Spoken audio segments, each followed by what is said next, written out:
Hey, what's up? What's up, everybody over here at Fly Nubian Queen? It's your girl, Madam President. I am here with the wonderful women, Dr. Charm Timms and the Constance Carter.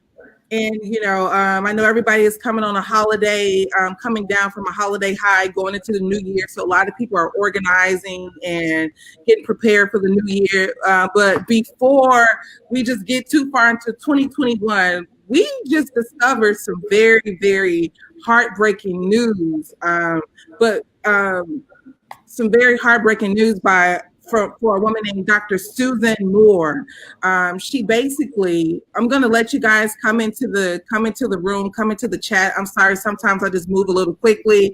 I'm Madam President. I'm from Chicago. Dr. Charm, where are you from? I am from Houston, Texas, H-Town. Okay. H-Town. Constance, where you from? I'm from Cali, baby, NorCal, Bay Area, represent. Okay, from the Bay. All right. I see Hotep Black Power, Shanae say B1, of course. So as we go into this entire conversation, this conversation is for Black women and the medical treatment that they receive. But this Black woman in particular, her name is Dr. Susan Moore. She goes into the hospital and she basically is in excruciating pain. I'm not sure if it was COVID related or what all of her symptoms or issues were, but we know for a fact that she was completely mistreated. She was mistreated. She was disregarded. She was disrespected, and ultimately it led to her untimely death. I'm sick by this because as an African-American woman, this is just not how we should be. This isn't how we should be treated in this country, but this is a consistent treatment from the boardrooms to the hospital rooms. And it's time's up for this. So basically, I'm going to play a little bit of the video from the sister because Dr. Susan, she had some things to say, and I'm just going to share the screen a little bit before I let you guys have the floor. Just give me 1 second to share the screen.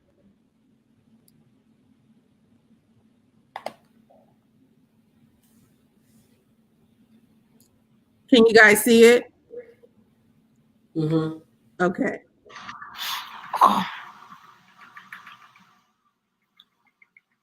Next thing I know, I'm getting a stat.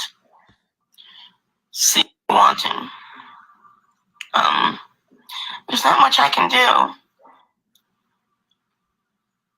So I started asking, send me to another hospital where they can treat me. And if they're not going to treat me here properly, send me to another hospital. Well, next thing I know, I'm getting a stat. CT of my neck with and without contrast. The CT went down a little bit into my lungs, and you could see new pulmonary infiltrates, new lymphadenopathy all throughout my neck. And all of a sudden, yes, we'll treat your pain. You have to show proof that you have something wrong with you in order for you to get the medicine. I put forward and I maintain, if I was white, I wouldn't have to go through that. And that man never came back and apologized. This Dr. Bennett guy. And then today now. Wow. Ladies, so this is her on her dying hospital bed, taking the time to create a video, sharing with Facebook and other friends her mistreatment from Dr. Bennett. Basically, she said that if I was white, I wouldn't have to go through this. And I want to explain medically what she's discussing, like what's going on, because she's using a lot of technical terms in the video, if I may. Mm-hmm. She's saying that they gave me a CT, which is a computer tomography, which gives you, it's like an X-ray, but you have more views. You have you can see better than in an X-ray, because an X-ray is just pretty much one dimension. So the CT, you can see more dimensions, so you can see things better. And she's saying that there were new infiltrates in her lungs, which basically means that she had fluid, pus, white blood cells, signs of infection in her lungs. So the main part is that she was saying that she had all this pain and that she couldn't breathe. And the doctor was saying to her, oh, you can breathe. I don't know why you're in so much pain. You're asking for this pain medication. And she said they made her feel like a drug addict. But what happened was when they looked and did a CT of her lungs and her neck and all that, after much insistence, they saw lymphadenopathy, which is where, you know, when you get swollen glands, when you get sick. Okay, so she had those swollen glands that were all in her neck, which was causing this neck pain, to where she was in this excruciating pain because they were basically, these glands swell up because they're filled with white blood cells, which is, we're trying to fight an infection. So when your glands swell up, it's your body's mounting a defense. You're fighting an infection that's happening. So because she had such a, the severity of her infection started to be worsened, the glands in her neck started to swell up, and they were pressing on her nerves and causing pain. And this is why she was in pain. It will also obstruct breathing. And this is why she couldn't breathe or felt really short of breath. Also, having the fluid and the signs of infection in the lungs will also cause a person to be short of breath. Absolutely. Thank you so much for that breakdown. I mean, this is heartbreaking. Constance. They treat dogs better than they treat us. This is absolutely ridiculous. I've seen time and time again where somebody will go, a black man will go into the hospital with the exact same symptoms as a white man. Black man will tell, oh, let's just give you some Tylenol and send them on their way. A white man, they'll do x-rays, they'll do scans, they'll do everything they can to check them out. And these are statistical facts. And it's in every single, I have a cousin that just died a few months ago. He couldn't have been more than, let me see, I'm 44, so he couldn't have been more than 50. And the first thing that they said to him was they thought he was on some type of drugs. They just automatically assumed he wasn't a drug user, but they thought that based upon his symptoms, he was a drug user, and so they would not treat him. And they treated him just really poorly. He ended up passing away. The mortality rate, the infant mortality, or the mortality, for women. I have a friend who died in childbirth. And that is way higher for Black women. What's the percentage, Dr. Charm? The percentage for Black women dying in childbirth is 10 times, 20 times, 100, I don't know, more than white women. We know, it's just, but it's like you have to prove, and we have to be our own advocates. So when I go to the doctor, I already know they're not going to treat me. They're going to just give me the basics. So we have to be, and this lady was a doctor by no means, right? She's a doctor, and she couldn't even get the help that she needed.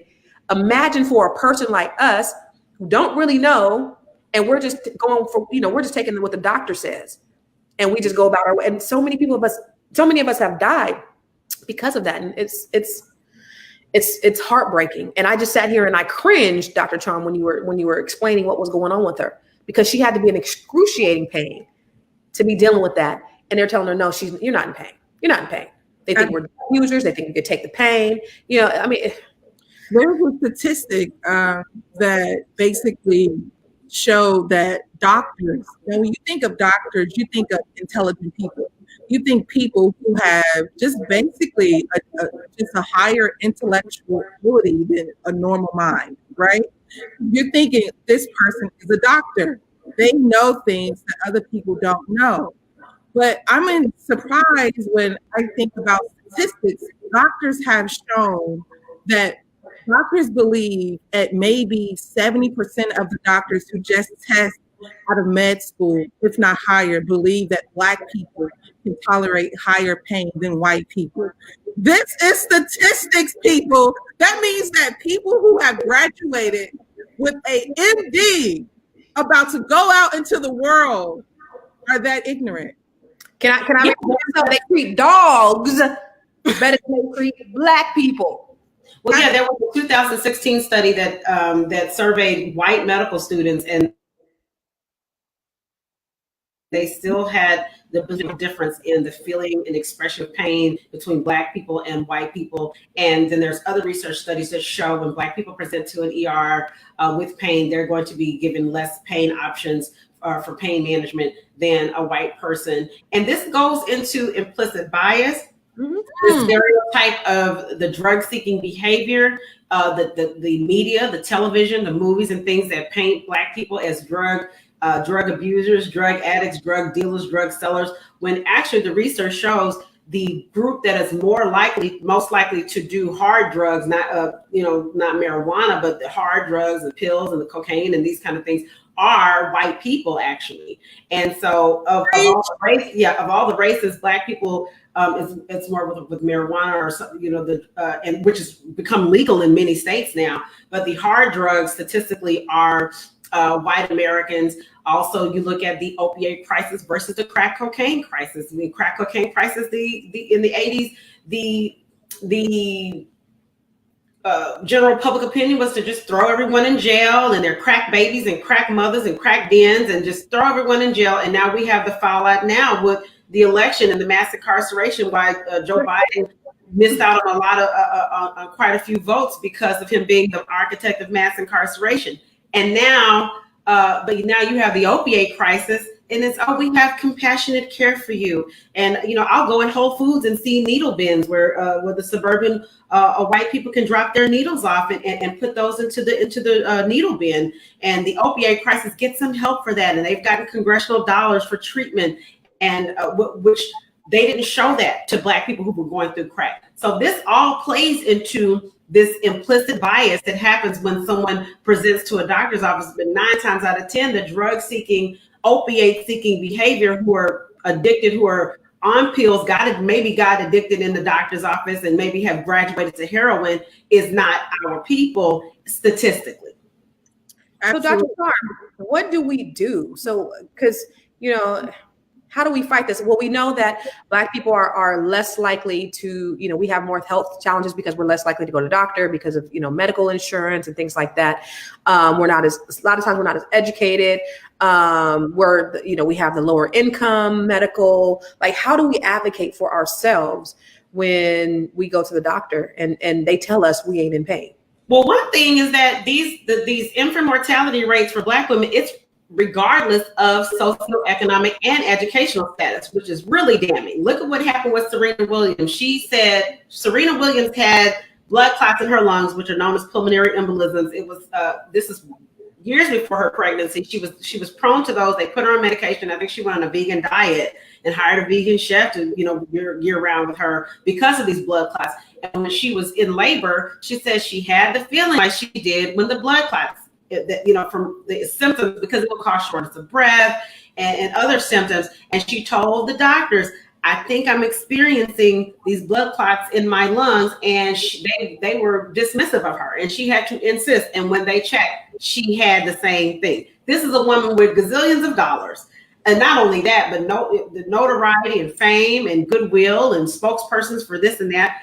So the thing is, I say that to say the socioeconomic is not, it plays a role, but this is happening to us no matter what education and wealth level. So one thing that Dr. Susan Moore did that got her help is that she asked for the patient advocate. Now, when someone is hospitalized, every hospital has a patient advocate, and they have an ombudsman, and these are people who are there to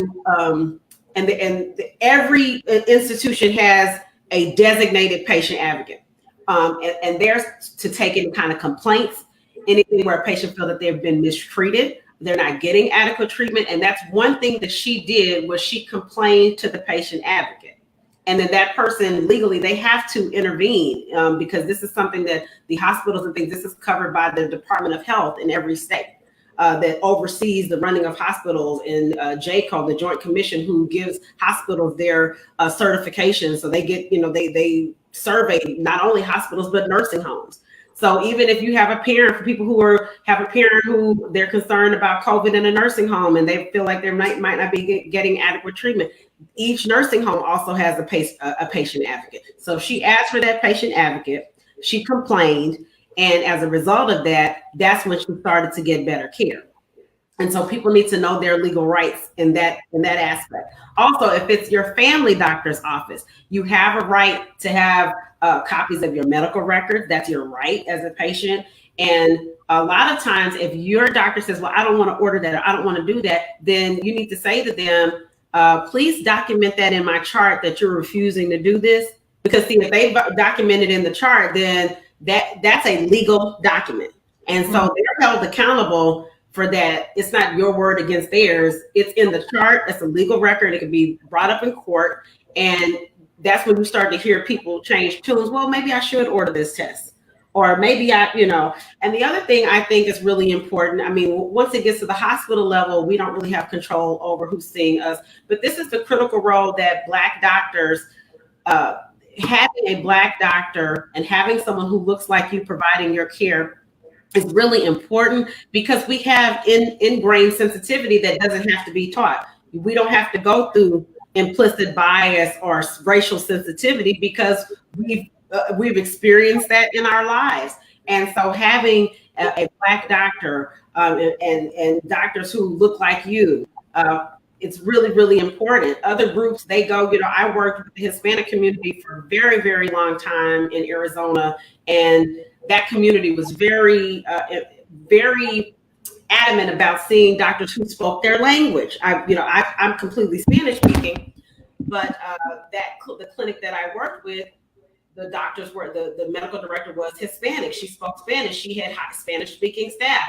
The people who came in, they saw someone who looked like them, saw someone who spoke their language, who understood the things that go on in their community. And so as a result, our doors were always full. And having the opportunity to serve the Black community here in Chicago and what I've done here, it's really important, because there are things that we see that other people just don't see, because we have that sensitivity that comes with it. So I really impress upon people to do that also.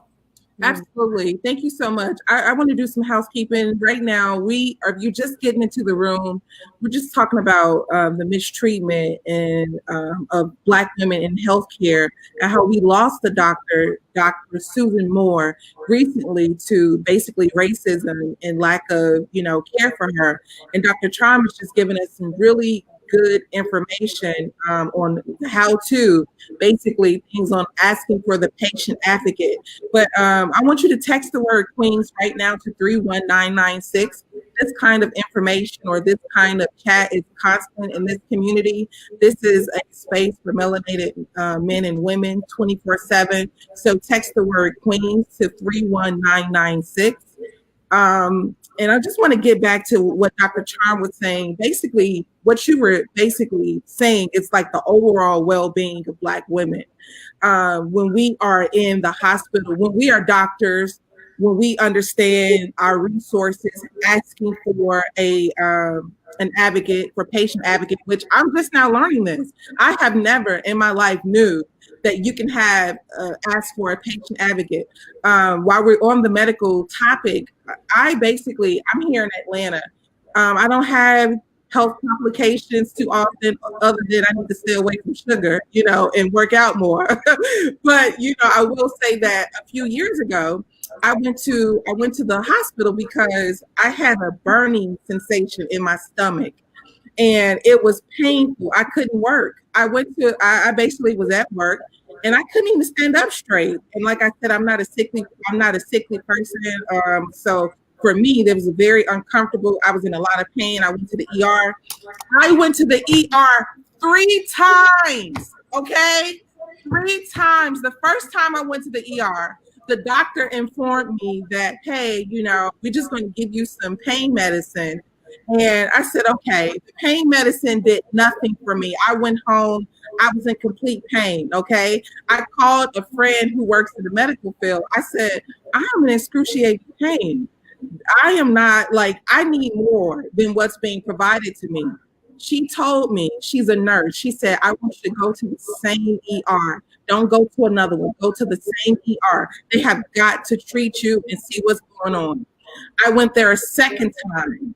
And they doped me up with something. All I know is they knocked me out. By the time I woke up, they was like, okay, we're going to send you home. I never had an x-ray. I didn't have anything. I went home a second time. I went again the third time, and this was all within like a 3-4 day period. I finally went the third time, and there was a doctor. He said, "This is your third time here." He said, "I'm going to order you an endoscopy or a colonoscopy, right?" So I finally get an endoscopy, and they discover that I have a perforated ulcer. Perforated ulcer. And it was so bad. The doctor said, "We are contemplating surgery, but you had it and it's closing up. It's healing itself." She said, "So I don't think we're going to do the surgery." But it's so damaging when I hear these stories because I have this first-hand experience when someone is under the impression that you can handle the pain, that you can that you'll be okay. And it's a problem because think about this, Dr. Charm and Constance, based on the conversation that we're having. And we're constantly, this is a whirlwind of improper care. Guess what? I also had to fight the job that I was on. When I got finished with that hospital bill, I went to the job and was like, "Look, we need to renegotiate where I am, who's paying for my health care, all these different things." A lot of times young Black women don't have these conversations because it's way too late. So we're constantly uninformed. And we're constantly paying for being uninformed. The issue is you cannot allow the lack of information to cost you your life. Yeah. So perforated ulcer that could have caused an infection if it wasn't healed up. You could have had a systemic infection. So the fact that they missed that and really didn't, you had to go back 3 times. Times. If some kind of complication could have happened, that would have been a malpractice. Absolutely. And I don't want to get that far, so it was a lot of things that I had to learn. But I want to ask you, Constance, basically, have you ever had a personal experience? Well, you had an experience, but like based on Dr. Thompson, how do we correct this? But from your profession, your standpoint, how do you add to that? I just think that it just stems through every aspect of our lives, and I'm sick and tired of it. I know that we do need more medical professionals in our communities, but it goes to the police officers. I know a lady who speaks to different professions about implicit biases. She goes to different police organizations across the country. She goes to different hospitals because it's just all through our system on how they treat us. But I know that we have to be proactive in how we deal with every aspect of our lives. And it's a shame because, just as Black women, we got to run faster, jump hard, all that, even with, our own health. If you look at the book by Harriet Washington, Medical Apartheid, if you've read the book Medical Apartheid by Harriet Washington, she talks about the experiments that they've done on us. And because they thought that we had a higher pain threshold, they practice a lot on Black women, especially a lot of, procedures with no anesthesia because they think our pain tolerance is much higher.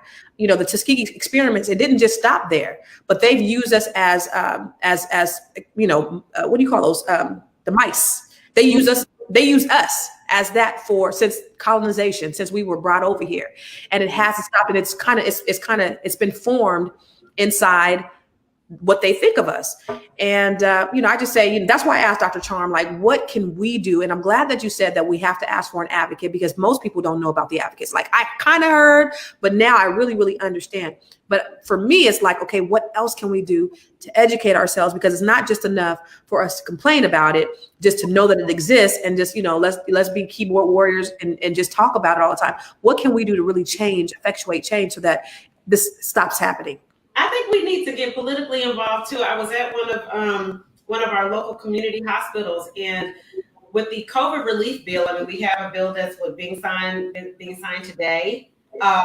With the COVID relief, with that first CARES Act, there were federal dollars allocated to hospitals, but they had to have had so many millions of dollars in expenses or in patient treatment. So it naturally led the bigger hospitals to getting more of these federal dollars. So for instance, here in Chicago, we have hospitals that are in the Black community that are fighting to stay open, that are on the verge of closing. They did not get any of these CARES Act federal dollars because they weren't the larger, the bigger hospitals like the University of Chicago system or some of these larger hospitals that are seeing a higher volume of patients.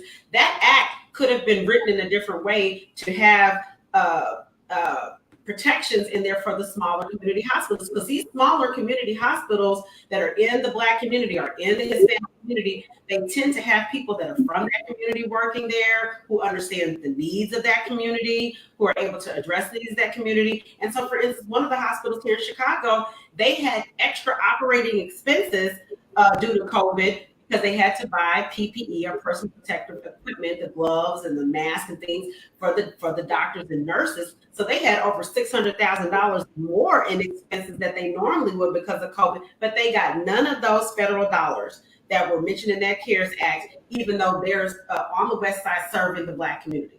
And so this is happening in multiple hospitals here in Chicago, and I'm sure Chicago being a microcosm for America, that it's happening all over America. So we need to get politically involved with our Congress people and our aldermen and definitely our senators, so that the hospitals that serve these Black communities and these other communities get the resources that they need to stay open. I totally agree with you, Dr. Char.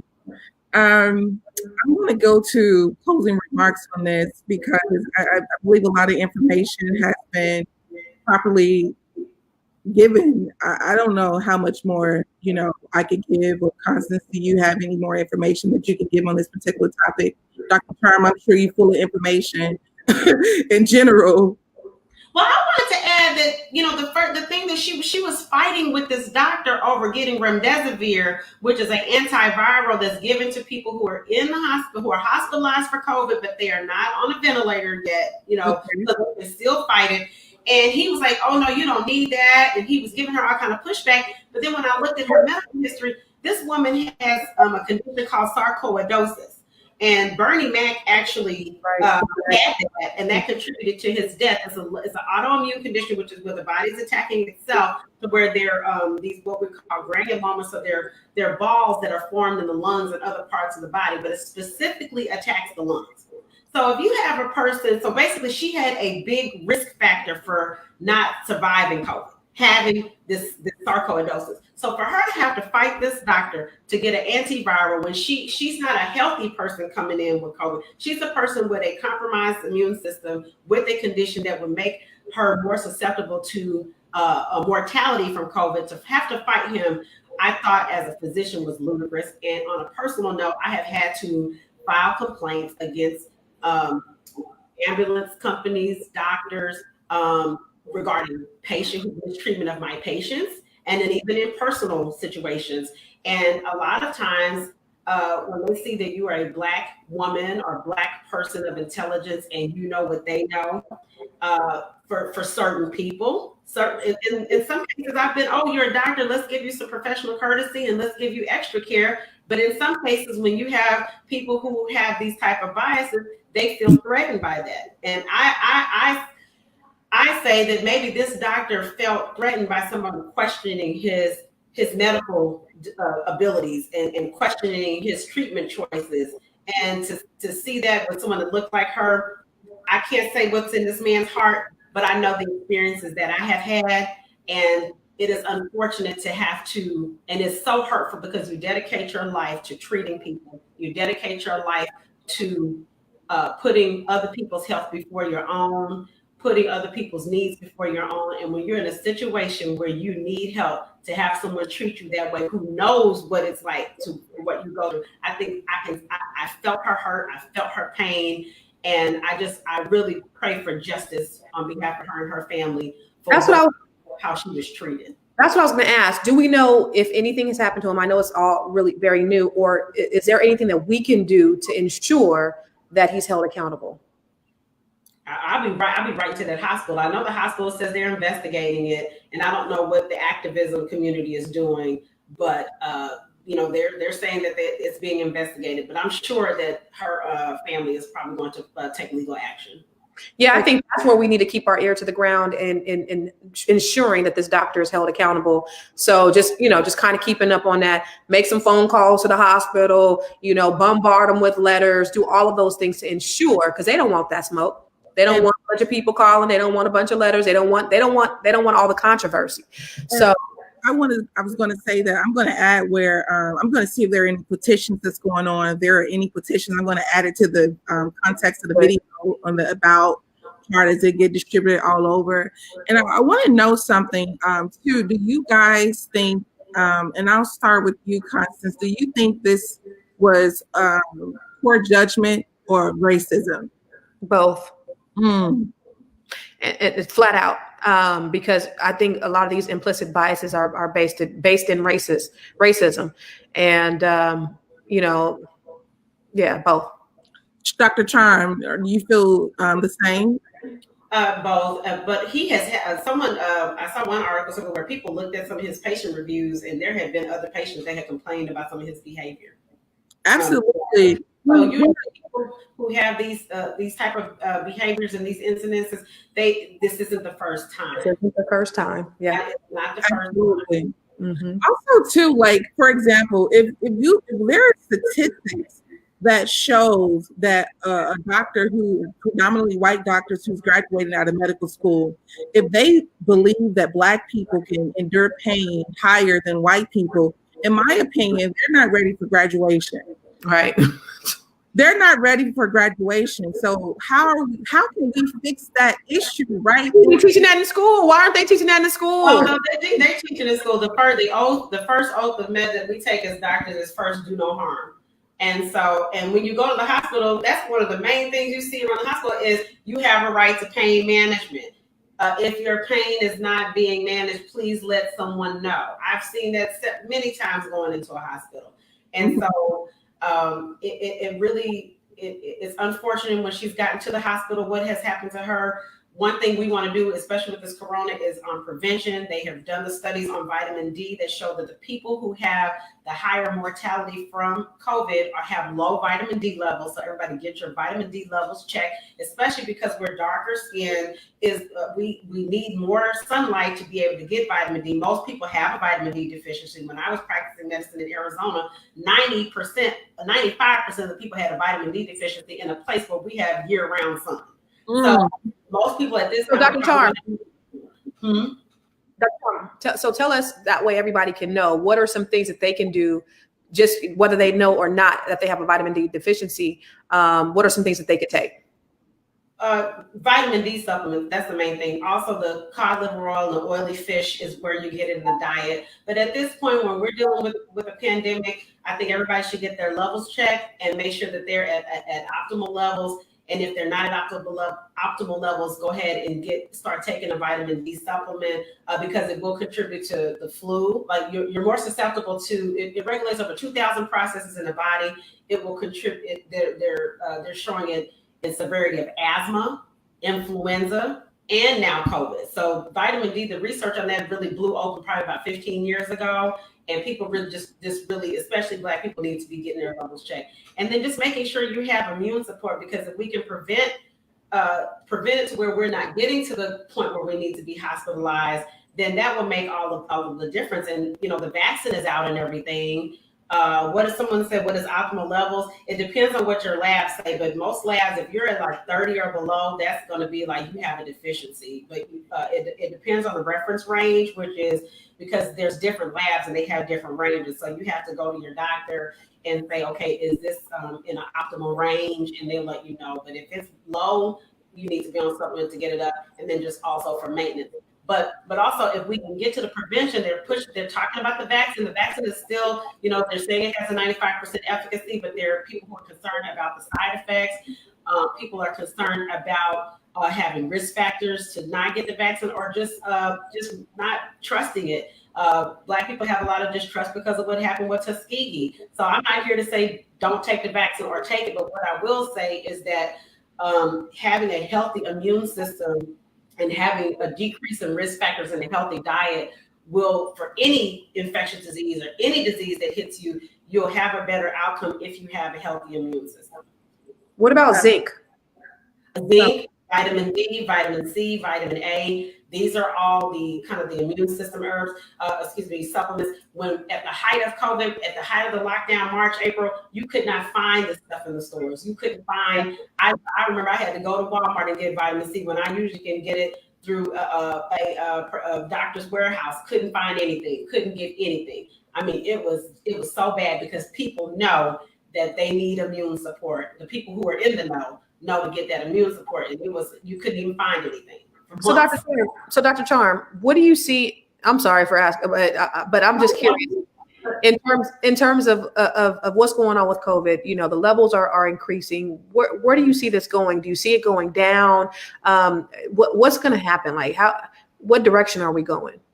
Well, I mean, with the vaccine, you'll get a certain level of what we call herd immunity. What they're trying to do with the vaccine is get enough people vaccinated to where you'll have immunity in the community, and it'll be, you know, if it goes to one person, but then this one person is immune, it can't hop from person to person to person because you have more people that are immune. Also, with people who haven't had COVID, they get a little bit of immunity that's conferred for about 3 months is what they're showing. And so remember that the mortality for COVID is about 1%. 99% of people who get COVID are going to recover from it, but we have a severe syndrome where they have the post-COVID syndrome where they're having lung disease, permanent exhaustion, lung disorders, kidney problems that are a result from having this fallout from COVID. And that's not going to be most people. That's going to be a small population, but it's so severe that's the issue. And so as you have more people with immunity, naturally, we want to get to the point where we have herd immunity to where it becomes not a pandemic anymore. So I think that we will have a better outcome from it as it goes on, but it really has been very deadly. I know people who have died from it. I have helped patients recover from it. And so it is very serious. I'm not going to say that it isn't. Black people ain't trusting the vaccine. And, you know, what do you say? I know you say you're not telling people to or to not. Is it for? Do you think that we should? Is it for our better good? That I think people need to putting ourselves at risk. If we don't. I think people need to do the research and make their own decision. But I also want to say that having a healthy immune system is something that is just now starting to be discussed. The research studies are starting to come out on it. On having a healthy immune system with certain supplementation will give a better outcome and also can prevent it. They even did a study with some of the people who were exposed to COVID, and they did a study with a high dose of vitamin D, like a one-time dose, and that showed some promise. And so I say do your own research, make your own decision, but don't be bullied into doing something, but make your own decision. It really is a personal decision for you and your family, but know that a healthy immune system is something that I don't think is discussed. That's good. And what about this new strain in Europe? The new strain in Europe, again, having a healthy immune system.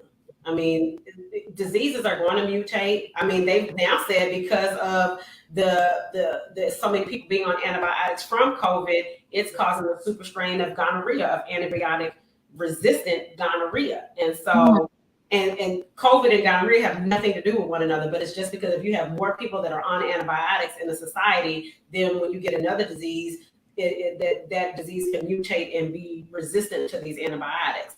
So there you go. I was in Los Angeles, I want to say October of last year. And I'm just not used to spending seasons in LA. So there was this hard wind coming through. I was wearing like a jean jacket. I woke up one day and had a chest cold that I had never had in my life. It was to the point where when I coughed, my whole body shook. So I said, let me go to the ER because I'm thinking, let me get an antibiotic so I can keep going. The doctor was like, we just don't give antibiotics to healthy people. You may have a chest cold and I don't see any he said any infection, so we won't give you antibiotics. And I was like, wow, that's the first time I kind of experienced that. But based on what you're sharing with me, antibiotics, they typically just don't give it out anymore unless there's real reason. infection. Well, an antibiotic is not going to do anything if you have a viral infection. If you have a viral infection, antibiotics will do absolutely nothing. In the old school doctors, they would throw antibiotics at everything. And then what's happened now is we have all these diseases that are resistant to antibiotics because bacteria and viruses, now that they're very intelligent. So they said, okay, y'all throwing this at it. We're going to mutate. We're going to change up so that we're not affected by that. We're going to change our clothes. We're going to put on some different camouflage. And so you have a lot of antibiotic resistance. A lot of times at the first stages, and really with COVID, and for people who are into the doctors who are pro hydroxychloroquine, I know there was a big controversy about it, but a lot of the research has now been disproven, saying that it was deadly. There are 171 studies that show that hydroxychloroquine is safe and effective. And remember, this drug is 60 years old. It was used to treat malaria, and that's one of the theories as to why people feel like COVID has not ravaged Africa, because a lot of people are already on hydroxychloroquine for malaria prevention. And so that's one of the things that hydroxychloroquine and azithromycin, right now in a lot of states, it's hard to get it. You have to have like a positive COVID test, and they limit refills and things on certain tests, on certain people getting hydroxychloroquine. But some studies have shown if it's given early enough on, that it will lessen the severity. So a lot of infectious diseases, if you can catch them early and really treat them early, then you have less severity of outcome. I'm going to ask you one more question, Dr. Charm, and that is vitamins. Like, what's your recommendation for? Now, I know some people, they have a daily vitamin. I'm one of those people who need all in one, but I don't want it to be a horse pill, so I mean, I'm like the worst, like, child, I cannot do 5 horse pills, but I want a good vitamin. And I heard a lot of negative things about certain vitamins that you kind of grab at just a Walmart or something like that, like one a days. I heard they were horrible. They were, pretty much found whole in sewers and things like that. So what's your recommendation for vitamins during this time? I think the one thing with the vitamin, when you pee, it should turn your pee like bright green or yellow, because that means that it has more than enough in it. And so that when you pee, the extra is coming out in your pee. So it should be able to turn, some people say, no, that's not this is synthetic. No, it should turn your pee bright green or yellow. That means those B vitamins are passing through because you've had more than what your body needs, and it's peeing out the rest. Diet is really important. Vitamins, that we take as supplements, a lot of times our diet is very poor in America. And so we don't probably get enough through food and everything. So that's where you really do need supplements. Also, the soil is not at the healthiest levels, soil depletion. So I'm not going to tell people just eat food and don't take supplements, because I don't think that's correct. But I will tell you that vitamins and nutrients, the best way to get them, the best way that your body likes to get them, is through your food. So you can't be Burger King and McDonald's and expect to have a healthy immune system, because sugar and all these things will destroy your immune system. I'm not talking about every once in a while. I go and get a Big Mac too. But I'm talking about if this is your baseline every day, eating poorly, then that's going to weaken your immune system. So you got to get nutrients in. And for people who they hate vegetables, they don't like to eat it, take yourself a fruit and veggie smoothie. I like to do spinach or strawberry, banana, and apple, and just put it in one smoothie. That way you at least got it in one drink if you don't get it in any other time of the day, was what I tell my patients. So nutrition is really, really vital. Okay. Thank you for that. Oh, look at it. Okay. I like that one. What kind of vitamin is that? They're Power C. Are they okay? Because I take like 3 more. I like that one. Yeah. Okay, they're like gummies. They're gummies, and they're good. Yeah, I like that one. Okay. I got it from Costco. The GOLI, that one. The Goli, GOLI, are those good? I think I've seen those. Yeah, there's so much stuff out there, but the main thing is you want to get good levels. It needs to have like optimal levels of everything in it, because if not, then you're not getting what you need. So, okay. Yeah. All right. Let me tell you, I'm not educated like you, Doc, but I do it. I do 2 zinc pills. I do 3 of these. And I do a couple of teaspoons of apple cider vinegar every day. And I'm like, COVID ain't gonna get me. COVID ain't gonna get me. Well, and well, look, I'm not gonna miss the opportunity. a group of Black female doctors, and I wrote a cookbook called The Quarantine Kitchen. Y'all can get it at www.drcharmbook.com. I know everybody took a break for Christmas and everything, but I'm still slinging my books. So we have a lot of healthy recipes. They aren't all vegetarian. We've got some meat recipes in there too. But those recipes are really healthy. What's really sexy right now? The sea moss. Everybody's in the sea moss. Yeah, we got 3 sea moss recipes in there. We've got quite a few healthy things in there, and it's Black female doctors that mostly of us are holistic doctors. I'm a naturopathic doctor, and we most of the ladies in there are naturopathic. We've got 2 herbalists in there, but we've written this book called The Quarantine Kitchen because we were wondering what we needed to do for our families. And I think I was vegan for about 3 months while I wrote that book. So all my recipes are vegan in the book. But yeah, just really getting down to that nutrition, y'all. It's so important. Absolutely. Well, I've got a lot of information from this session. Constance, do you have something you want to say? I was just going to say, I'm happy to hear that a couple of things. A couple of my takeaways is that we must, if we feel like we're not being treated fairly, go ask for a patient advocate. That is extremely important. If we go to the doctor, we go to the hospital, and we are not getting the care that we need, please, everybody, seek the patient advocate, and you'll get help that way. Number 2, I'm very happy to know that vitamin D also contributes to the overall health. So we should definitely be getting our vitamins and our supplements. So I'm happy about that. So this has been a very fruitful conversation with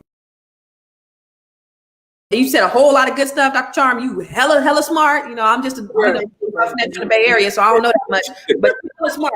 But my 2 takeaways from the day are patient advocate and make sure we get that vitamin D. So thank you. Constance, let people know where they can find you.